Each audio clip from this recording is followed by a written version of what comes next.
Tony, our old friend. A cappella.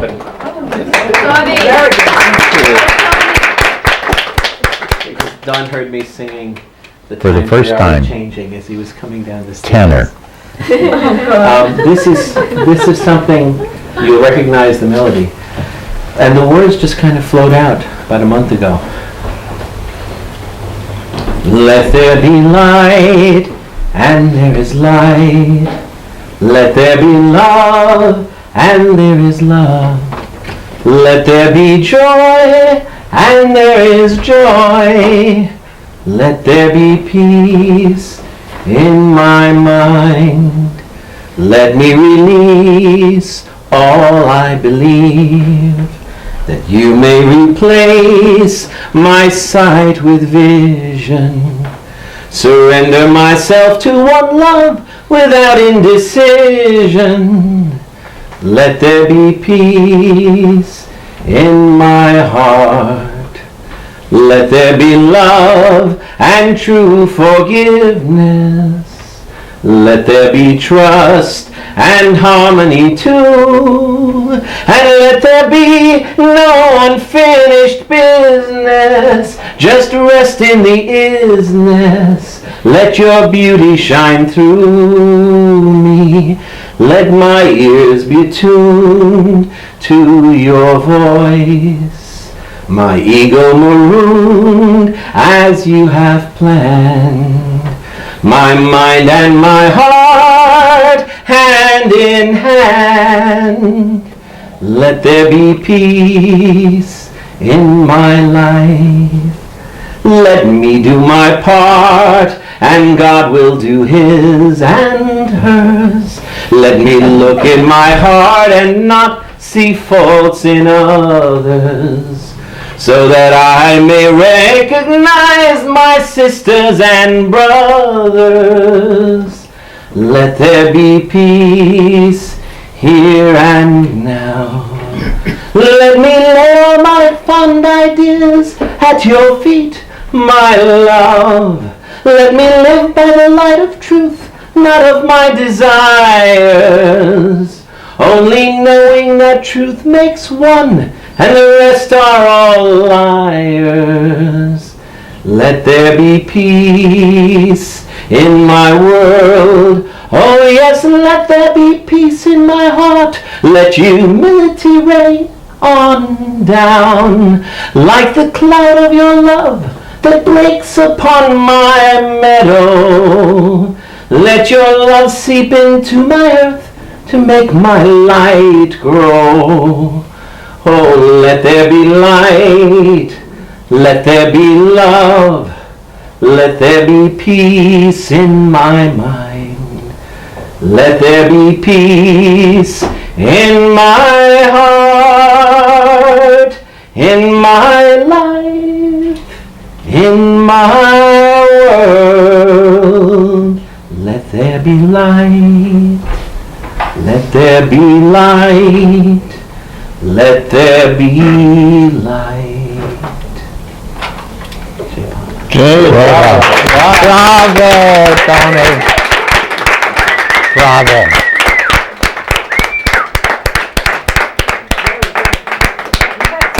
Fantastic. Terrific. Wow. Speechless. Can you write the words and send them to us if we ask you? That was fantastic, Tony. That was good. That's a nice thing to read.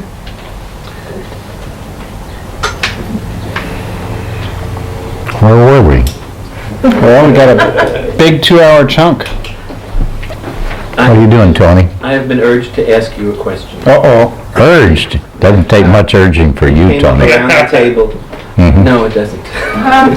It's going to be a Judas question. About the Judas function. Uh-oh. And it sort of stems from the part that you're not sharing. I see. And, Oh, God, he's on the trail of that already. well, everybody's... Didn't have much peace, did I? Wow. You had a whole 2 hours of peace upstairs. Many of us seem to have a little whiff of maybe what the unspoken part is, at least in our putting those thoughts together. Mm-hmm.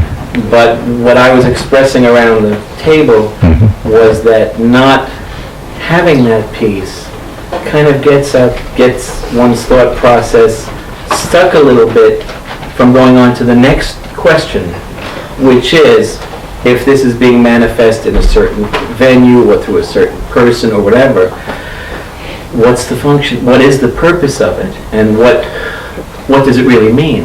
Where do we go with it? Where do we take it? How do we work with it? And it's kind of the tantalizing questions of who and what tend to keep one from going on to the why and how. So, Well, there I've done it. seems to me I heard two words, who and what. Yeah. And I've always promised myself in my lifetime I would not be involved in, let's say, compass needles pointing here or there or wherever else, or even in trying to leave any sort of ambiguous words that could eventually be interpreted as such and such. So, Can I say one thing yeah, please. about the why? Yeah, the point being more about getting to the... No, I understand. Can I say something about the why? Mayor Baba said it's always this way around the avatar.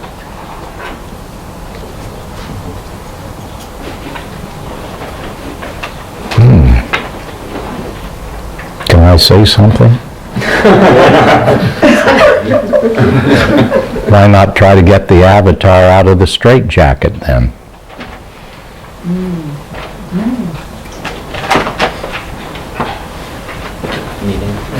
Ask Little Bear this. This is not addressed to the audience. Oh, You don't recognize Little Bear? can I say something? Yeah? This is part of our dog and pony act that we've carefully rehearsed, of course. Urging me to- Isn't that what we're doing, sitting here? Yeah, so why not do it? And does it always have to be that way for the avatar? You know, can't it change? And do we maybe have some responsibility in helping to get it changed? Get him out of this rut. I would think he'd be sick and tired of it by now. In the time... You know, I don't mean this humorously. What do you say? No, I was saying, in the time of Jesus, you had the money guy, who was Judas, who dealt with the accounts, taking the 16 pieces of gold to inform... I thought it was silver. Silver. Yeah. Taking the I've just been doing my homework again. And, but the purpose being, as I understand what Baba wrote, was to bring about the crucifixion, which was very important, which was essential to his mission. And ultimately, no one has, it's had no other, these are the thoughts, it has no other lasting effect. We don't like read a Gospel of Judas these days. Christians don't. So even given that this may be happening in through certain venues or certain people, how much, like one question is, how much need we be concerned? How much, is it meant to have, I mean, like say St. Paul veered Christianity off in a certain direction. Maybe that may have been different from the original, but that's not the Judas principle. So how much need we be concerned, really, about this happening, apart from being conscious and aware as much as we can of what's Baba's words, what isn't Baba's words, and so on. Well, Tony, just to cut across as you were talking, something ran across my mind, which has always been important to me.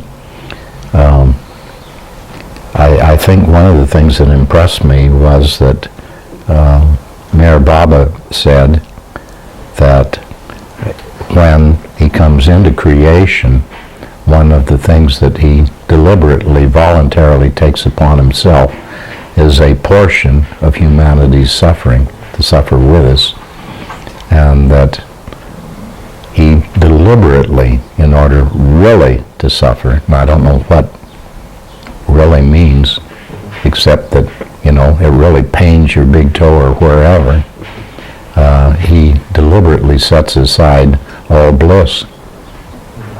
Boy, that's pretty meaningful to me. It really touches me.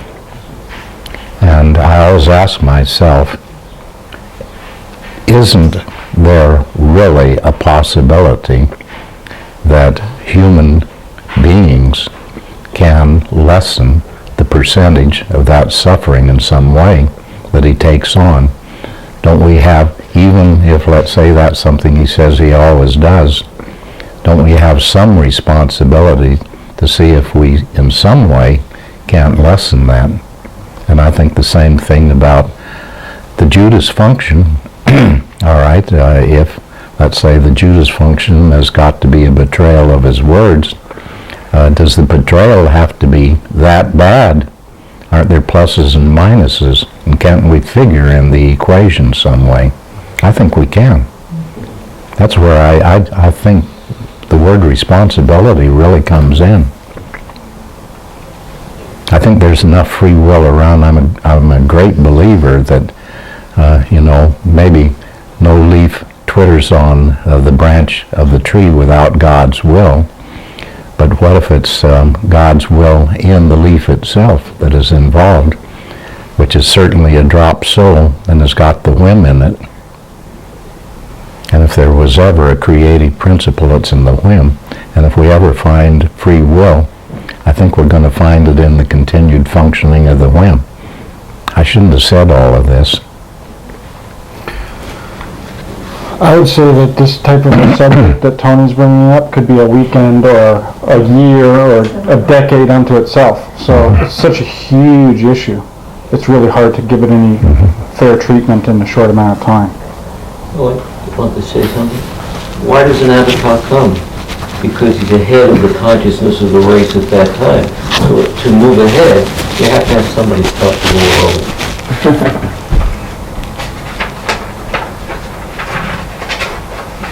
And he wouldn't be here doing something or another unless the people that he is involved with have some role in it. And do they just sit there like deadheads, or do they have a creative and a responsibility role to play? I believe they do. I really do. Does that get us, let's say, one tiny quarter of an inch somewhere? When I raised this around the food table, I was kind of just thinking out loud. I was reluctant to raise it now because I really respect that this was an intuition that Baba gave you, and you have absolute right to, particularly because of your visibility in the Baba world, to not do or say something that could create more smoke. But there was such a...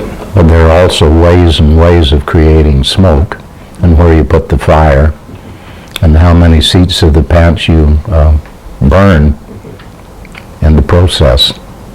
So I think I also have a responsibility of how I think, where and what and why best. For the moment, I have those guidelines in my head, but I'm also tremendously open to what Tony Paterniti has to say about these things. I think that's part of the responsibility of real companionship.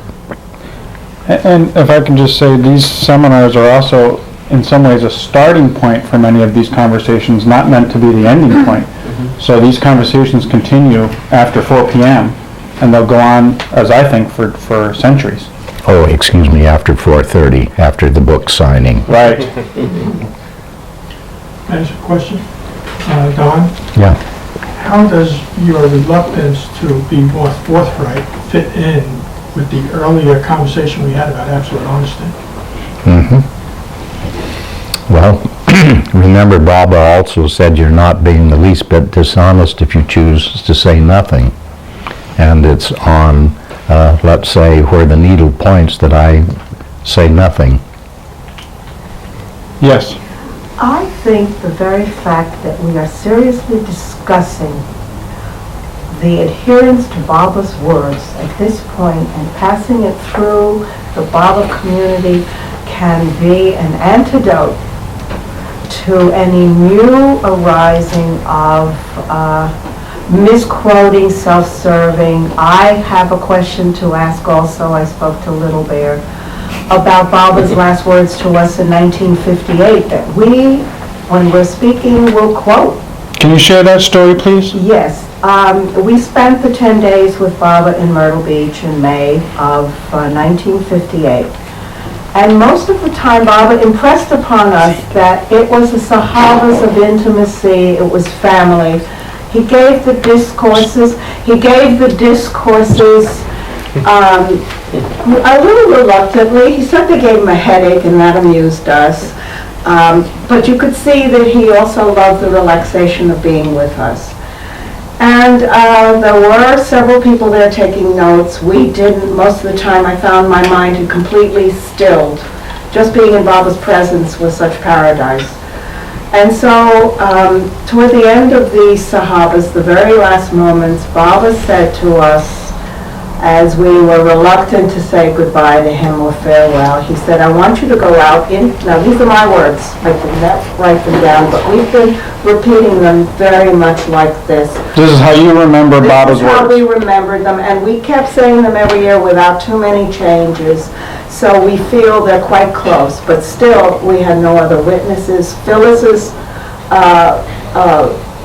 writings about it contain nothing, nor did Purdham's. So we have carried this with us for 45 years. And he said, I want you to go out into the world, live, love, and the shock was, he said, fight and be happy. And this is what made us remember it. I would not have made that up. What did you, and my He sister? also added under the end of it, live, love, fight, but always keep in the back of your mind that all of this is Baba's. And so we have no confirmation, and we are the pumpkin and dog acts that go on the road occasionally, and it's scary. It is scary, and thank you, Don, for everything. Jai Baba. Jay Bala, And you were there when, at the Yes. same meeting. Do at the same meeting. Yeah. you remember the word fight? Well, it sounds good to me.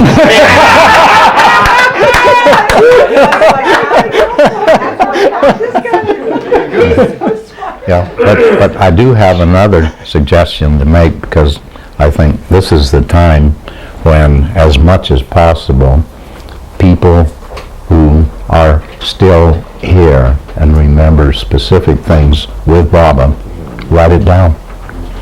And I can't speak for everybody, but I certainly know that Nettie would love to print such an account and spread it around through their circles. So you can write to Nettie.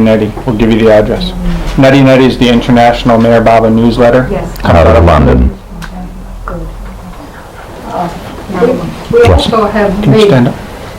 we also made many, there have been many videotapes made of us talking at the Southwest Gathering, Southeast Gathering, Northeast Gathering, and we have said the same thing, so it's on. So we can get all the versions? He always finishes my line. We would still like it in your handwriting. Absolutely. Or email? I keep cards. Fine, either way. It's really astounding. If I could just say two words about this. We've been writing Don's biography in London for since September 2002, and doing tons of research, reading letters, listening to tapes, videos, interviewing people, and somebody asks, well, what really happened? What is the accurate version of what happened? And eventually you just say, well, we have many versions of what happened. And it's very, very difficult to tell what really happened. What you can tell is where they all overlap and say the same thing, that's probably true. And where they all start to diverge, you start to wonder, oh my goodness. Consensus. It's really astounding. Well, it's Rashomon. You know the movie Rashomon? No, Japanese movie, where there were several witnesses to a murder, yeah, and every account was different? yeah. Rashomon. So it's a bit of a mystery how to piece all this together. I'm done. Intuition? Yeah. Jack Small. Yes. Well, how would you define intuition? I can only describe my own personal experience with this advance notice you gave me on this. Thank God I gave you 2 seconds. He's buying more time, you see? Yeah. I'll think about Baba, and I'll get a thought, and I know the source of the thought is not me, but him. I can recognize the difference. And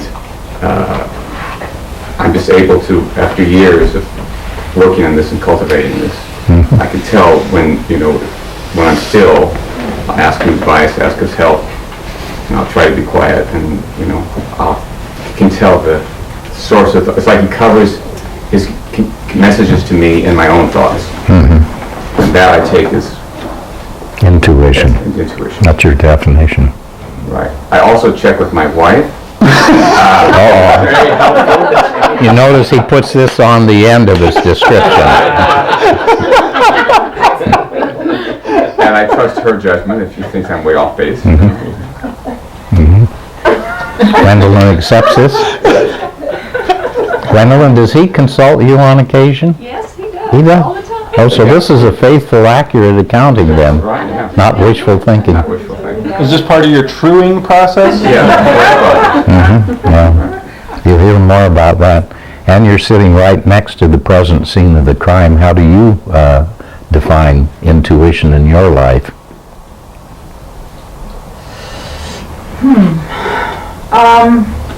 No doubt, which is rare. What That's very comes? interesting. My It's a heart. characteristic. No doubt, my heart, and no doubt. So it's rare. So that's a prime characteristic of an intuition. Yeah. Yes. All right, third in line. Yeah. We're getting to a habit pattern here. Are you going to be ready next? Yeah. Okay. For me, it's a knowing. I just know, and that knowing I know comes from the depth of my heart. And usually what I'll do is, and what I'll do with that is I will, to make sure it's right and it's not my head. Uh-oh, you're getting in trouble with me. You haven't heard that Baba said 2 times to me, Arish, I think Don has just about a perfect blending of head and heart, balance of head and heart. So if you throw head out of the window, you just threw half of me out. And Baba out too, or a bad judgment. Oh, excuse me, I'm just interrupting you. You go ahead.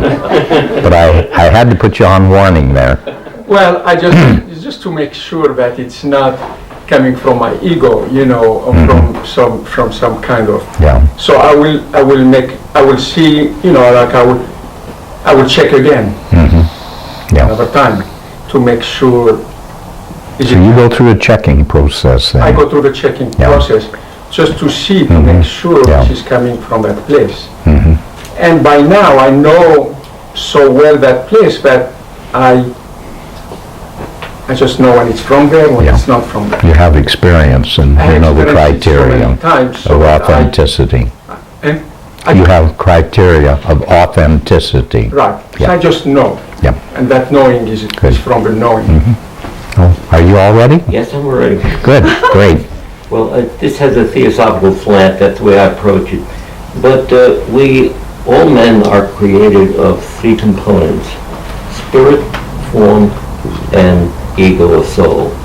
So that our evolution is for the personality to start to become aware of its inner divinity.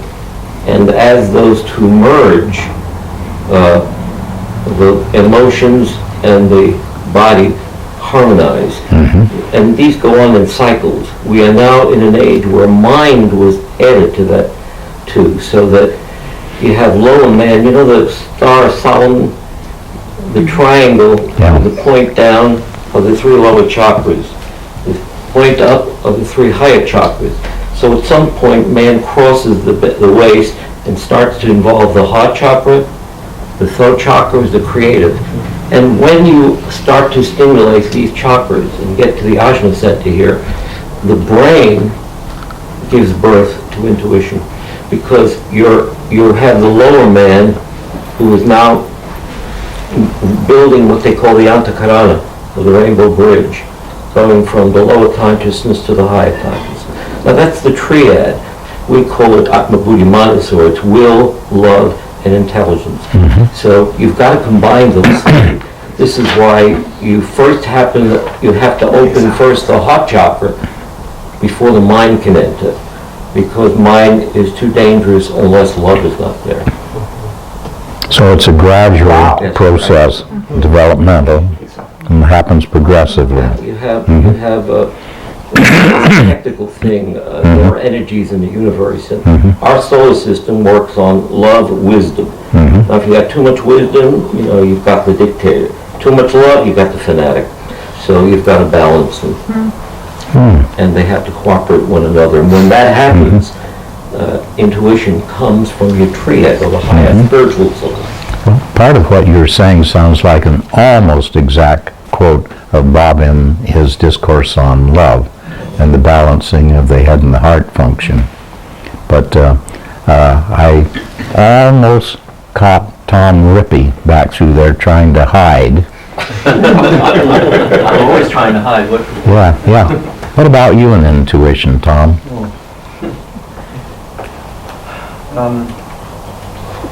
Well, I was thinking about it, and I decided that I don't know.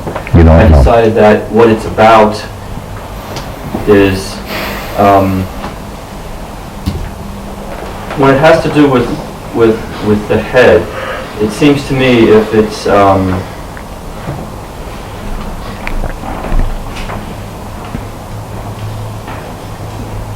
a thought that somehow involves the heart and is somehow a new thought, or a thought that is somehow a culmination, thereby new, of previous thought. One of those two things. It's about that for me. But it can be combinations of things that you're already aware of, but apparently in a new manner. Yeah. Seems to reveal some new level of meaning to you. Yes, or just a brand So new it can thought. be based on experience, but there's a newness about it. Yeah, and then mixed with the heart, of course.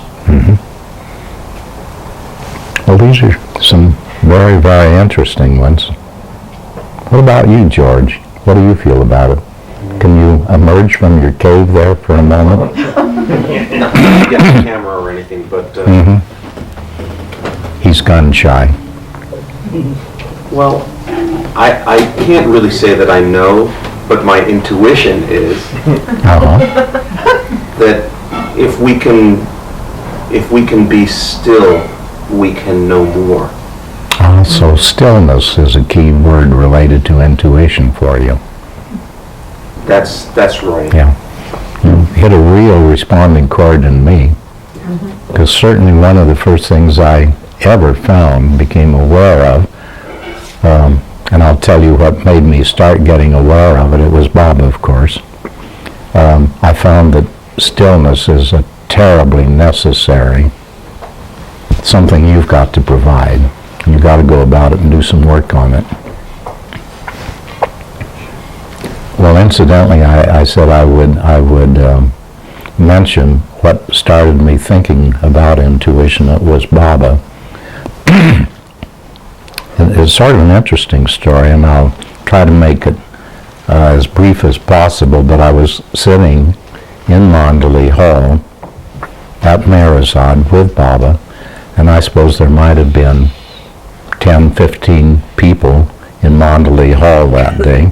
It was a public day. It was not when he was in seclusion or semi-seclusion or just sitting with Arish and me working on some editing work.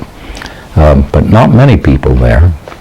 And I can't remember what the context was when suddenly something Baba said just startled me and woke me up completely. And it was something like the words, "And my avataric gift to humanity is that of intuition, as Jesus Christ was of love, and as so-and-so's was this, and so was of that."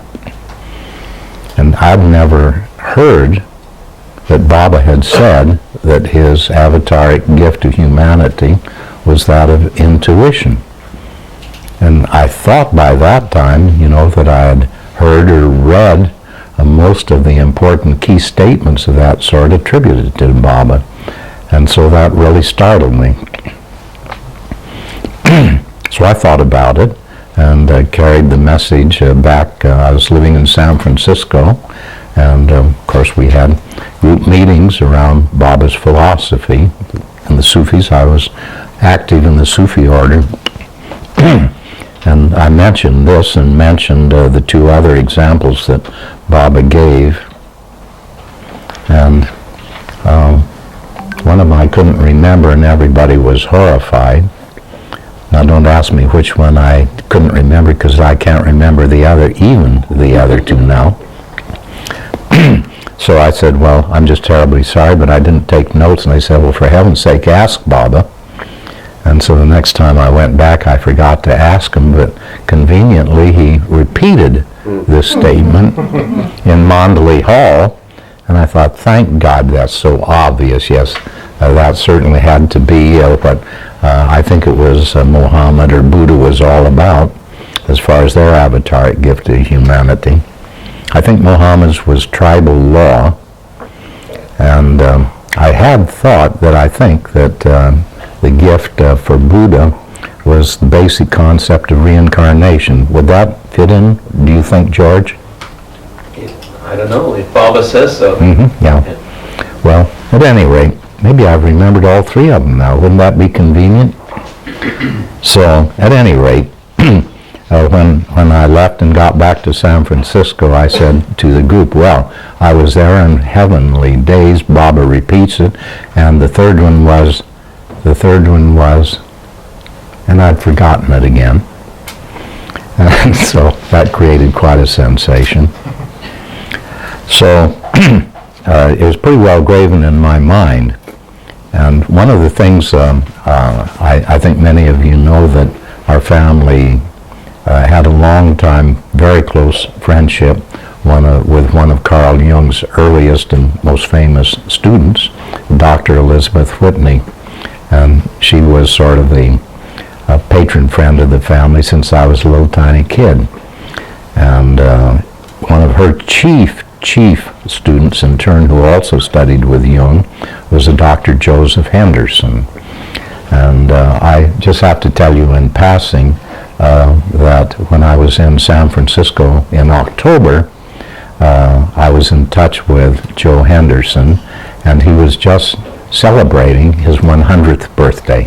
So I got to celebrate that with him on that occasion. So I told Joe about this when I got back, that Baba's gift to humanity was intuition. He was not a Baba follower at all, but, thought he undoubtedly was a highly intelligent and a very advanced human being. And so was always interested in any reports that I had to make on the subject. And when I told him that Baba said that his was intuition, as Jesus Christ's gift was that of the really basic depths of love, the capacity to love deeply. Joe sort of brightened up and he said, well, that's interesting, Don, because quite a long time ago I did a paper in my studies comparing the manner in which the word love was used in pre-Christian times with post-Christian times. And it struck me very obviously that the context of the word had materially changed and very much deepened. And so what you say that Mayor Baba said about Jesus Christ's gift to humanity being that of profound knowledge and use of love makes sense to me. So, this was stowed away in my mind, my embarrassment and so on. I tell you this story even if it's a tiny bit long because I think that how it spun out is very meaningful. I've been telling, in various different groups where I've been around, and we talk about this and that and the other thing. And for years and years and years now, I've been talking about Baba's gift of intuition to humanity. And it was only about 2 years ago when I was going through Seattle and was going to say hello to the group in Seattle, and dear old friend Lance Bonington, dear old Lance Bonington, who's the salt of the earth. He usually picks me up at the airport and gets me through that impossible freeway to get into downtown Seattle, which takes a lot of patience and faith and goodwill. And on this occasion, as we were starting to get towards Seattle, he said, "Don, I hope you won't take this badly or misunderstand my motive," but he said, "You just mentioned again Baba's gift of intuition to humanity." He said, "You know, I've noted that you said that 2 or 3 times in the past, and I've been thinking about it." And he said, "I'm not an expert, of course, on Baba and his philosophy, but I think I've read just about every word he's ever written, and I made a point of getting to know the Mandali and talking with them as much as possible, and I've never come across this statement about intuition being Mayor Baba's gift to humanity." And when Lance, whom I just trust as one of these salt of the earth, good, right down, non-hysterical individuals who loves Baba deeply, and when he says this to me, you know, I say, I've got to take this for real. But how can it be? I assumed that this was written in Pergamon, that, you know, that Baal Natu had it nicely cornered and so on, and that Baal was probably getting it in the biography, and, you know, that it was known to all of the close ones to Baba, and probably all the intellectuals spread around the earth. So I just could not believe it. I said, "Well, Lance, you've really thrown me for a loop, because I remember this twice, so, and all other people that I've talked with about it are still alive, so how could it be that I could have imagined this?" So he said, "Well, Don, why don't you talk around to the Mandali and make any sort of search through the literature that you think is pertinent and see what you find." So next time I got to India, I talked to this Mandali and that old Baba lover and so on. And the closest that I could get to anything even close to it was, well, I remember Kitty Davies said something or another about Baba having told him that the use of intuition would be greatly enhanced in the future. And there's one other reference. What was the other one? The other one is in the discourses, the discourse called the Avatar. There's a paragraph that starts, Avatar periods are like the springtide of creation, and in there Baba talks about the transition of humanity from instinct to reason, and the next big transition being from reason to intuition. You are right. I do remember. It's not as a gift. Not as an He doesn't say it as a avataric gift there, Yeah. but you get the gist. Yeah. No, you're dead right. I do remember that. In another philosophy, according to Alice Bailey, they keep referring to the avatar synthesis. And I can imagine if the Buddha gave wisdom and Christ gave love, I can see where Baba could give synthesis, which means bringing it all together and unifying it as one whole. Well, Thank you. that sounds awful good to me, you know, taking this from Buddha and this from there and so on, putting them all together. My hero, he's doing pretty well.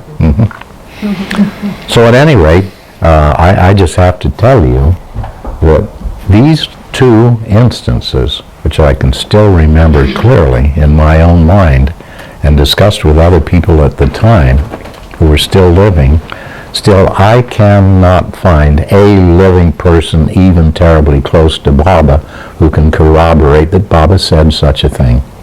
So I apparently am the only living person who says, I heard it with my own ears. Baba said twice that my avataric gift to humanity is that of intuition. So take it for whatever you want it. If you say, well, Stephen said it, so it has to be true, okay, say it that way. But nevertheless, the point is that that set me thinking about intuition and sort of looking around for some evidences of it. And it wasn't terribly long before I started these 3:30 episodes when the prostate began acting up, and you have to go to the bathroom at 3:30 and so on and so on. I told you a bit about it yesterday. So now we get down to the fact there's been quite a great deal of activity going on in several groups, which I have very close associations, and we've done a lot of thinking and quite a good deal of work on intuition. And I'm convinced that this is something of tremendously central importance. My first immediate reaction when I heard Baba say this in Mandalay Hall was just simply annihilate. Thank God this time when the avatar drops the body, we can keep in touch with him through intuition. And I just felt such a deep sigh of relief that that would be possible and not cut off. Now, Baba said very, very clearly, and I knew it, that he said, don't expect psychic phenomena, situations, occurrences, experiences, because perfect ones, the avatar, don't work that way. They far prefer to lead the devotee under the veil. Now, quite frankly, I'm afraid I'm admitting more sins than I ought to today, and they'll all come home to roost. But whenever I hear a person say to me, Baba said to me, and that person never met Baba, and if they say that to me 4 or 5 or 6 or 7 times, then I just have to say to myself, then this has to be imagination. And if a person says to me, well, that person who is a lovely Baba follower knows he's on the 3rd plane, that says to me, this obviously is not a person who is imagining things and is not even a real Baba lover. This is the Puritan manner in which I react to this sort of thing. Baba certainly says that at very special periods, the perfect ones will deliberately give a devotee a phenomenal experience, but try as best as they can to minimize it because of this high expectancy and wish to have such experiences repetitively. And Baba is terribly clear. This is this is not spiritual experience, and it easily detracts the person from the things that have got to be done on the path. So I've always had a tremendous, let's say, conservative interpretation of even Baba's gift of intuition and how it comes. And that's why I've tried over the course of the last 3 sessions we've had together, whenever I brought up something where I would say it was the manner in which Baba used English when these words formed. You notice that I mentioned only 2 occasions. Actually, there have been 4 of them over all of these years, and 2 of them quite recently. So, to me, I take very literally what Baba says. We far prefer to take the sincere devotee under the veil, and his second statement quite elsewhere, where he makes it very clear, yes, there are such things as psychic experiences. They're for real, and we do use them deliberately when it is an extremely important time, and we have to give that person a sense of support and that there is a whole structure in creation which is in back of it and has sense and meaning. And it makes sense, but be careful. Yes, Little Bear. It's usually around now that I have to ask a question because every time this comes up I get a little uncomfortable. So, go ahead. The question becomes... We didn't plant this one, by the way. We don't plant anything, do we? No, I've never noticed to. Is there a difference between intuition and psychic or occult experience? Yeah. Well, this is exactly where we're going now. This is exactly where we're going now. What would you like to Well, I add? would say that the psychic comes from the solar plexus, and it emanates from the emotional body we call the astral body. The intuition has to have a synthesis between body and mind and soul. And then you make contact with the inner divinity, and that's when the intuition comes. Now, according to Theosophy, we say that the next root race is going to be in America, and that's the The next which? component. The next, Root race. We're in the 5th root race now. Okay, Where all right. mind is being developed. And they say the next thing that will be developed in the 6th root race is intuition. Very interesting. Thank you. Chuck? Are you ever going to do a book about this subject? Is that possible? Well, you know, we're going to get into... Races, you mean? On intuition? On intuition. We're going to get into the group project on what we called originally the primer or primer on intuition. Really? And that's just about done the last editing Why don't stages. you tell them about it now, since it's come up? Oh, golly, I want to get right back to sources of intuition. What is it? I can't leave that little there. Okay. I got the bone in my teeth. So we've got some various different explanations of what intuition is. Have any of you ever read, do you remember reading what Baba says, what happens to the individual drop soul when it disassociates from the physical body, and what then happens in the next stage? Can somebody remember the passage where he describes very, very clearly what happens? You mean disassociates upon death? Yes, death of the physical body. Yes, Does he say that the wisdom of the San Carlos experience heaven and hell is consolidated into a wisdom?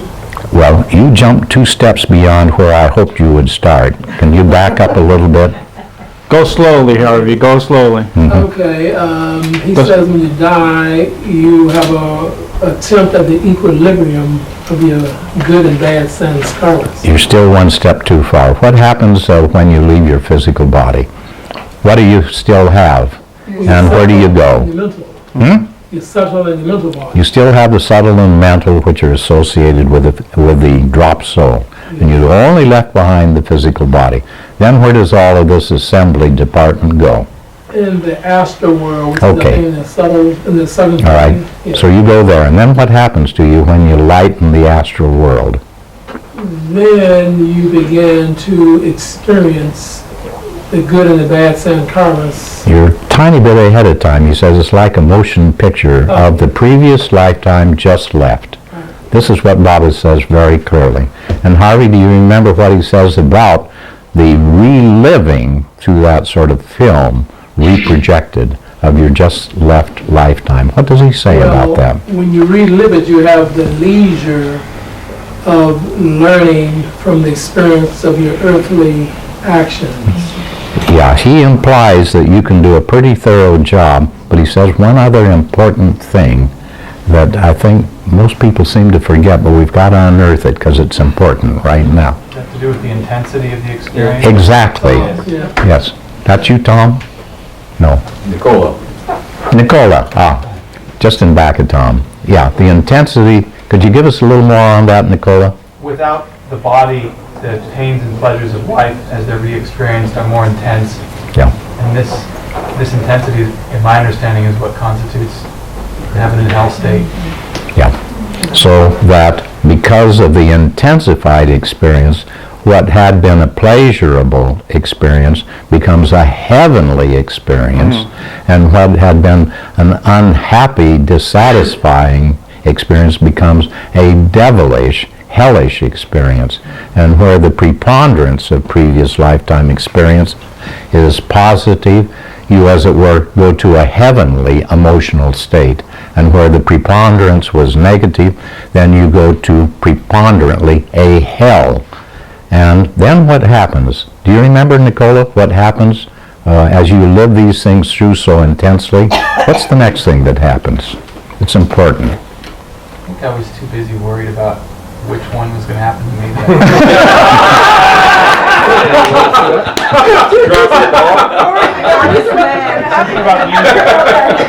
Well, you sure broke up the gathering on that one, Nicola. Wanting to listen to more music because it leads to the heaven state. Well, he says a couple of things, and if nobody comes up fast with it, I'm going to tell you what he says. Was this Yeah. where the wisdom come in at? You have your wisdom. Hold on, Harvey. A little bit more. Wisdom? Now, tell us a little. Wisdom is made a part of your psychic. So I think what you call the inherent wisdom, maybe? Now, he uses the term inherited wisdom. I think that's the Inborn. inborn. Yeah. I always call it inherited myself, so that's why I jump on your train so fast there. I need Little Bear to correct me here. But what happens to that essentialized wisdom that you don't lose? What happens to it? It becomes part of your psyche or your mental body, I guess you could say. It's stored in the mental body. Bob is very careful about that. Oh, Little Bear says it's not quite that easy. I don't know that he indicates where that's stored. He calls it stored wisdom, but I don't know that he indicates where it's stored. Well, then I jumped the gun because the only place I could figure where it could be stored had to be in the mental body. But that doesn't mean that's what Baba said. That doesn't mean what Baba said. Not the subconscious. But it certainly can't be stored in the subtle body. No. It's stored the mental body and subconscious. Well, it's in the subconscious realm. This is perfectly true. But what does he say, Harvey? The next thing, let's not worry about quite even the storage point, but then how is that used? What happens to it in progressive, succeeding reincarnations? Well, when you reincarnate, this is part of your, I like to say, psyche, your inborn wisdom that you use as intuition. Well, he links intuition right into it. Yeah. One of the principal resources of intuitive knowledge. He doesn't say it's the only one, though. Oh, no, absolutely not. And I still can't get Little Bear to accept Stevens' third resource. Anyway. You're a wild man. I'm going to lead with a punch on that one today. Yeah. So, but at any rate, let's back up. So Harvey's put his finger pretty carefully right on the mechanism that Baba himself describes, that we have stored somewhere or another this essentialized wisdom from this tremendous burning process that one goes through in the astral plane, reliving the just left lifetime. And that is what, let's say, becomes a permanent source of inborn wisdom for succeeding lifetimes. And suddenly you're doing something because it just seems natural and right to you. Baba says you have no recollection of the previous lifetime experiences which produced that, but you have the essence of what you draw upon, and this accumulates over lifetimes and lifetimes and lifetimes. Yeah. And this is one of the principal resources of intuition, to bring pretty trustworthy material to the conscious mind level. Now this is straight from Baba. Explains a lot, actually. It explains a tremendous amount. It's so important. A gut feeling that you know what's right to do in a certain situation. You just you fit in. You do it instinctively, you would say. Maybe there's a reason you know it. Maybe it's not arbitrary. Not right. But remember this. Gee, this seems very familiar. Now, after all the beard stroking is over, let's get on with Baba here. Baba links this definitively to the word intuition, a major resource of intuition. Now, this is straight. Now, the other one is the one that, you know, just about everybody who loves the angel strumming on harps approach, that is drop soul itself. And I simply call, let's say, that particular layer of resource drop soul, God, avatar. So that's where I feel that we have access to Baba as Baba. He's the same thing as our drop soul. Same thing as God. Same thing as God. They're all the same thing, and they are accessible. But, you know, I think, from my experience, most people, when they use the word intuition, in fact, there are quite a few people who feel very strongly on this, and that is, an intuition has to be from God. Otherwise, per se, it's not the intuition. In other words, they equate. Well, at least poor old Baba out in the minority department, you know, about this wisdom accumulated from successive experiences in the astral body. What are you going to say, Tony? inborn wisdom, I hear that. To me, inborn wisdom, which is accumulated over lifetimes, is one thing. And intuition, which is from when you try and get still and quiet and tune into Baba's guidance, is a very different thing. Yeah, we tend to think of these as two separate resources of intuition. But Baba simply says in so many words, this accumulated wisdom from the astral plane is one of the principal resources for intuitive wisdom. And that's He links it to intuition. yeah. He says one of the principal ones, but that implies there are others. But you actually have to dig for that by reading the reincarnation discourses on heaven and hell. There's no discourse on intuition. We've looked for one. Well, what we just described is God Speaks. What? That's in God Speaks. What is? About the intensity of the experiences after. It's also in discourses. It's also in discourses. God Speaks does a better job of it. I'm sure you're right. Peripheral? Yes. Yes. A kind of question. You find your experience when you're coming out of sleep, when you're waking out of sleep, you get this thought. Okay? And it's a stillness, it comes from a stillness. You feel that is intuition? Well, this is certainly a type of experience which has nothing to do with my conscious processes. That, first of all, I'm sure of, because it just suddenly comes as a bolt out of the blue. I can't even normally tie it into anything that I was thinking about during the previous day or the previous day or the previous day. Just all of a sudden is there. It has a sense of veracity and dependability that is a value and an experience in itself. And because I associated it also so much with things that have happened to me in creative writing and in laboratory experience, and trying to explain what I've seen in laboratory experience, that I have to call all of these intuition. They seem to fit into what little I know of the word intuition from this source and that source and another source. And it also seems to fit into what Baba says about this accumulated wisdom from previous lifetimes in the astral stage. So this is just Don Stevens trying. Little Bear's going to have apoplexy if he doesn't get in here. Go ahead. Well, this is where you and I start fighting, because there becomes a problem. That's a tremendously broad brushstroke that you're making there. I could never just in my own mind and heart say, oh, that must be always intuition.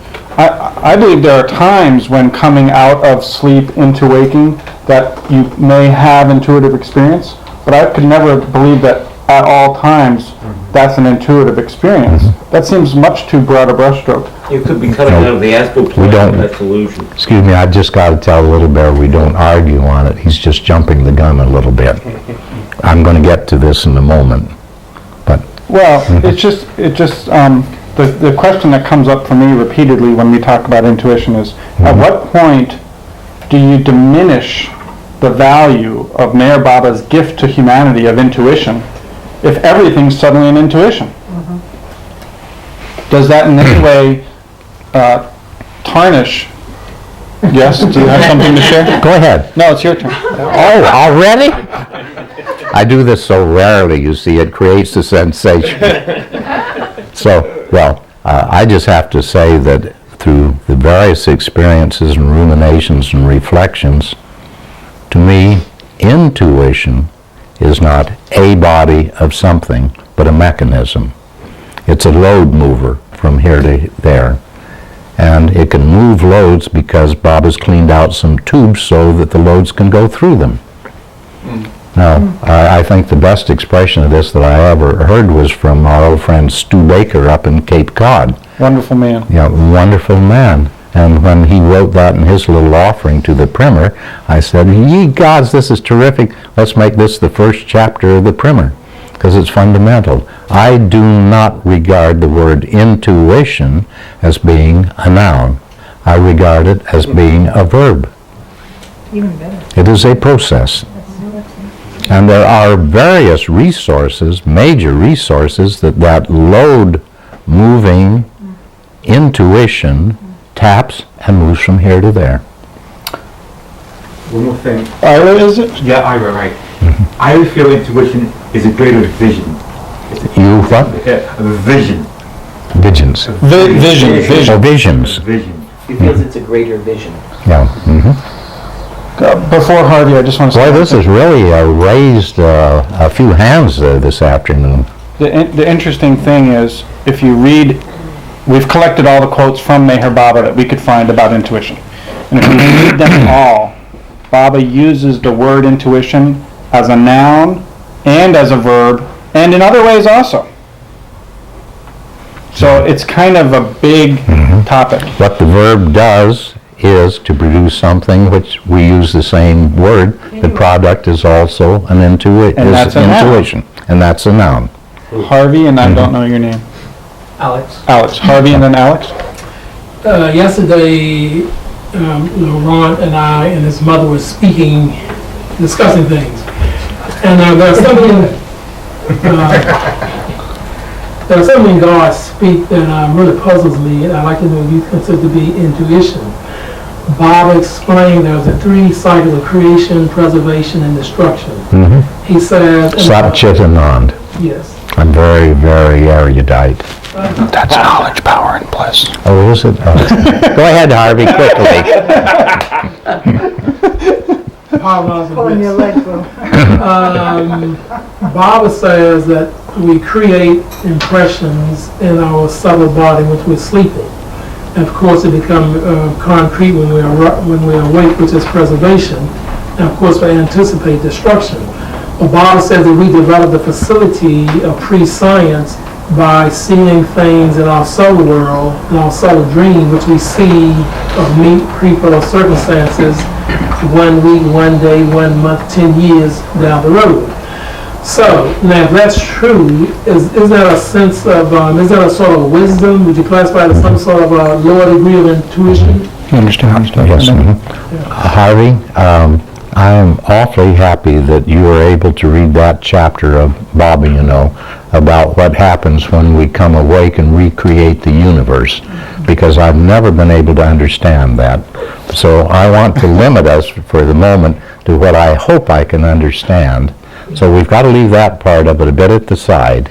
But I do want to come back to a very fundamental thing, and that is that maybe, perhaps, there are various different resources which a load mover can move from an unconscious range somewhere, whether it's the drop soul God, whether it's the accumulated wisdom of previous lifetimes, or maybe even a third possible resource that I don't even dare mention yet, because it will raise too many questions.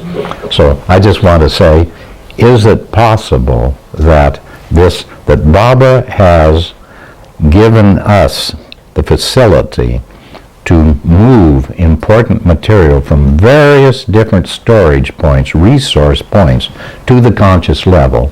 Is this essentially what he has given us? And this is the intuitive gift of the avatar.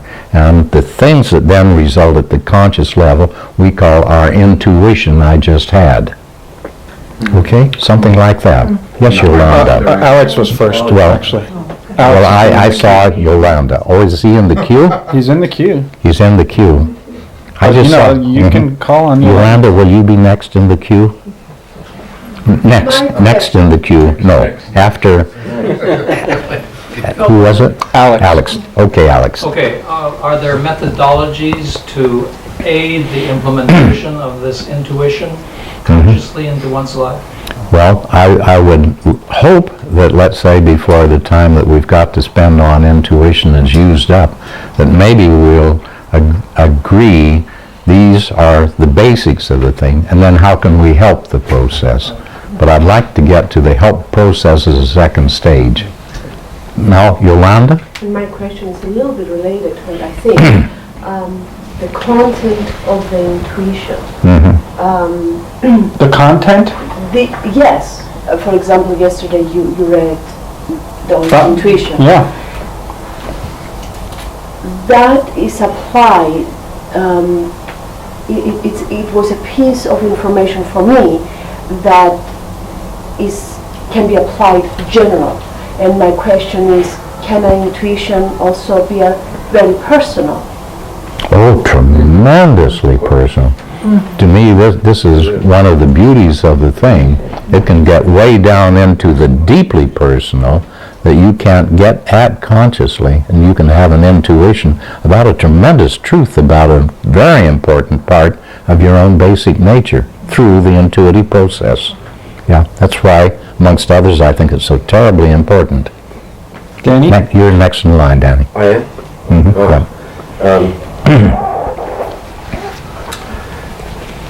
I just want to throw this on the floor. When often we hear people say to us, or we say to ourselves, or to others, trust your intuition. I wonder what that means.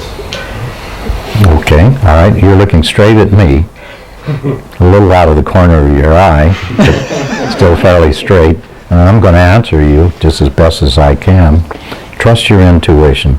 Certainly, and I think I mentioned this yesterday, one of the first instincts that I had when I started waking up at 3:30 and these things would burst upon me, excitingly. My first deep feeling was, quickly make some notes. This is exciting, but make something so when you wake up, you will remember this. So that was the first thing that I said to myself. The second thing was write it up before the end of the day and do it in detail. And I found out that what I had seen or heard or understood at 3:30 was then present in more detail and in quite exciting concepts usually. Now, then I also found out, don't just let it sit in the attic. This is the third absolute must. Do something for real about it, and that implies trust. Don't just think that it's maybe a crazy something that's flitted across the mind, which has no importance. Because I found out very, very quickly that if I did not do something practical in my life about one of these intuitions, the whole process began to deteriorate and dry up. It says, well, you don't care about it. It's like a little child who says, well, I'm going to get my stick and put my handkerchief full of my belongings and I'm going to leave home. It just goes. It just leaves. So you must take, let's say, cognizance of it and act really and responsibly towards it. And this to me is the essence of trust. It doesn't mean, and this will be one of the most important things we'll take up, I hope, during the rest of this hour, and that is that when you have an intuition, there is nothing that guarantees that even an intuition which starts from the God drop soul avatar level and is making its way down the line of communication to your conscious level does not pick up some side effects as it passes through the mental body region where this hellish storage point of all of the sanskaras are stored. And people way back in the 1920s who were doing a lot of psychic experimentation found out that something very important was going on here, and they called it coloring.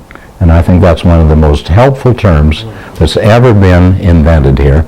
And this applies tremendously, I'm convinced, in relation to the intuitive process. Don calls it sanskaric coloring. Yes, sanskaric coloring. This is what makes sense to me. Okay?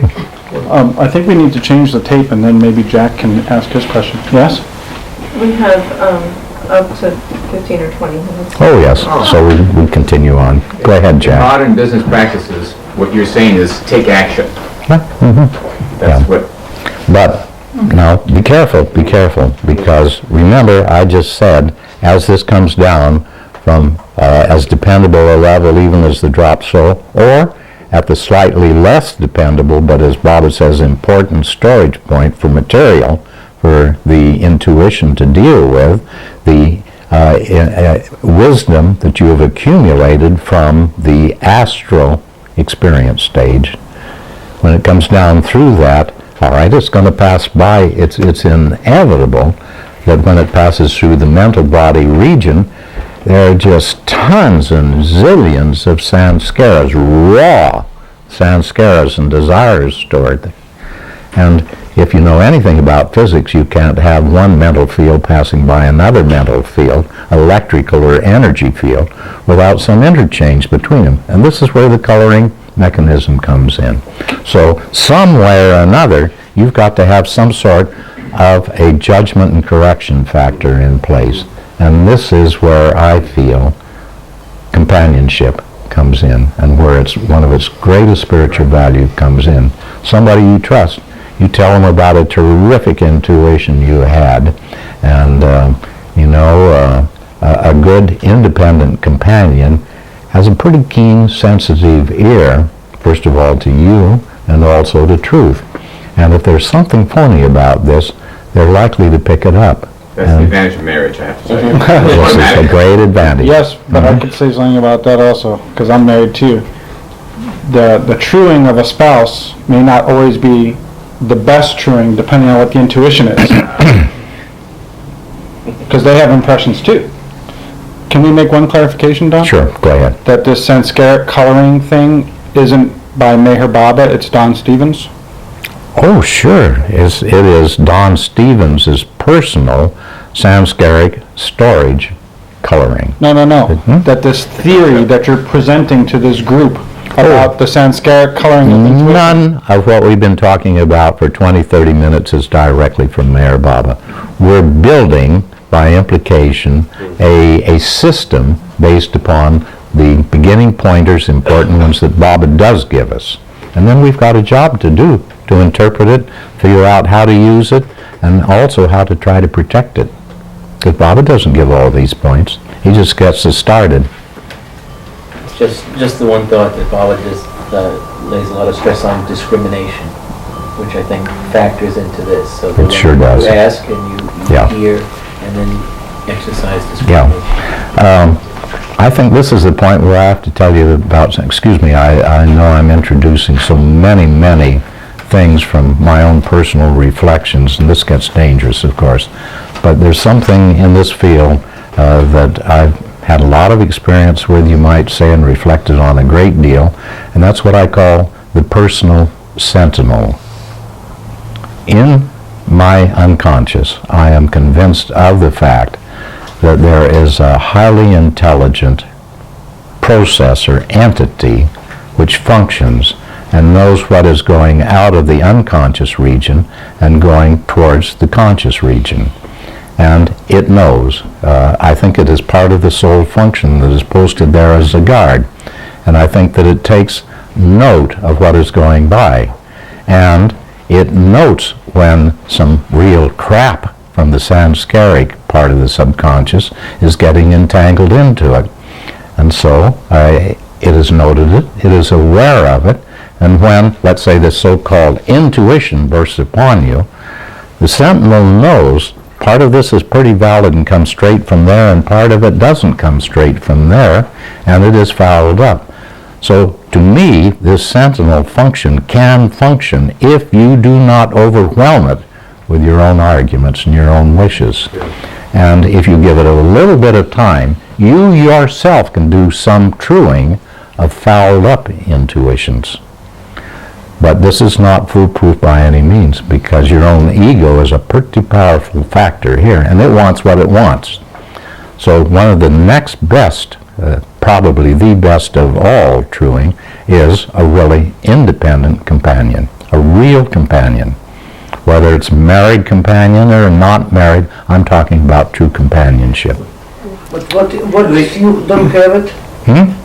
What if you don't have? So it's our real companion is Baba. We can consult with Baba.